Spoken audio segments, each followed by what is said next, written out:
poverty might affect 10 to 12% of the population, but grief, losing somebody, death, affects all of us. So this is a very relevant nonprofit. It's a common thread.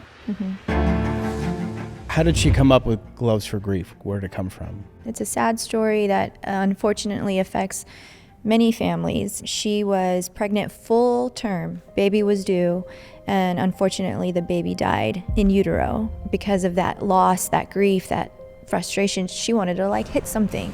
She wanted an outlet, she needed to find community. So she created Gloves for Grief. I actually lost my son 2.5 years ago, Weston, 4 days before my due date, and truly I didn't know what to do with the weight of my grief. And I didn't know anyone else that had been through what I had been through. And it was such a crazy experience navigating that and feeling like I didn't have what I needed to get me through. And it was, the first year was just survival mode, like anyone else that's been through, acute grief. I felt really compelled to share my story and to help people navigate, and work through their grief. And Box House, to bring up the connection, you guys actually were the first event that we had back in February 2023. And we only had 7 people at that first event. And that was the first time I ever even thought this could be something. And to date, in a 1.5 years, we've served 756 individuals at our events in 14 events. And we haven't even been around in 2 years. Wow. There's a burning need for grief support to normalize the dialogue around loss and what that does to people. And people want to share their stories. Yes. As painful as it is to talk about the loss of my son, I love to talk about him, and giving people that space to do that is truly an honor for us and this whole organization. So because of that community seeking that she was wanting, she found Ashley, who became her partner in the nonprofit. I experienced a miscarriage at about 20 weeks, halfway through with my son, Zane. At the 20-week appointment, I went in and she said she was trying to find the heartbeat. He might have passed a few weeks prior, so you need to get surgery right away. I had actually taken announcement pictures 3 days before I found out I lost him.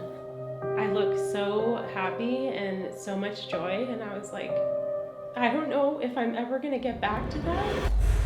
What we're doing with Gloves for Grief, our purpose, try to find the joy in the little things, and we just hope that people who come to our events and find us on social media or connect with us just feel like they're seen and that their loved ones and the people that they lost matter. When somebody suffers that kind of grief, they're introduced to their local community, whether it's churches or grief groups, support groups, counseling, talk therapy.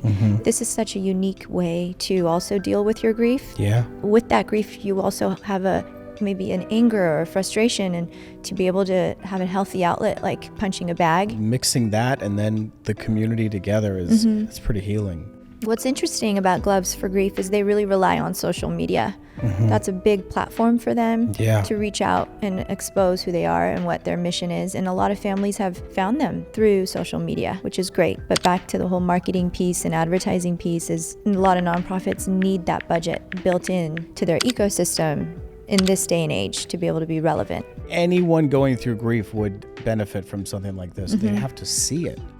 If you don't see it, how are you going to know about it? There's that popular saying, put your head down for 10 years before you see any kind of real growth. That works definitely in the for-profit sector. Yeah. But when it comes to nonprofit sector, if you're not fruitful and impacting within the first couple years, you tend to die off. And that's what she's up against. Nonprofit has to be successful right out of the gate with putting no money into it. So they have to just be lucky.